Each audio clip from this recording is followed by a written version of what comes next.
So, smart restaurant ordering system. So, restaurant menu, choose your meal. So, meron po tayong classic burger, pizza, pasta, and salad. So, dito po makikita yung add. So, pag pinindot mo po yan, didiretso po yan sa cart. And dito po makikita yung my cart, salad and pasta. So, pag pinindot nyo po itong place order, papasok po siya sa my orders. So, dito po makikita yung order history. Classic pizza and one classic burger.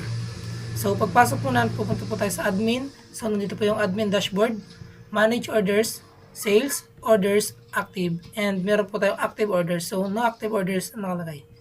Yun lang.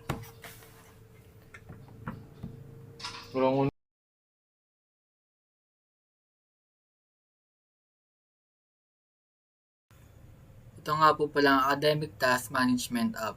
So, meron tayong tatlong task, dalawang pending, isang completed, at isang overdue.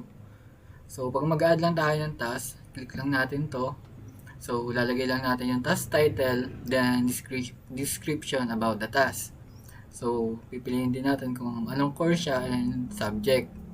Then, kung anong category siya, kung assignment ba siya, or kung iba pa. Then, sa priority, kung low, medium, or high. So, depende na yun sa inyo po. So, sa due date, lagay lang natin yung month, day, and year. Then, add task na natin. Mag-add na po siya. Then, next is ito. So, dito po nakita yung tatlong total task natin. Then, sa pending, ito, dalawa. Then, yung done, ito po, isang completed activity 1. Yan, low lang siya. As in date. Yan po. Then, sa overdue, ito po, yung project na overdue, hindi nagawa. Then, yan lang po. Thank you. Ayos.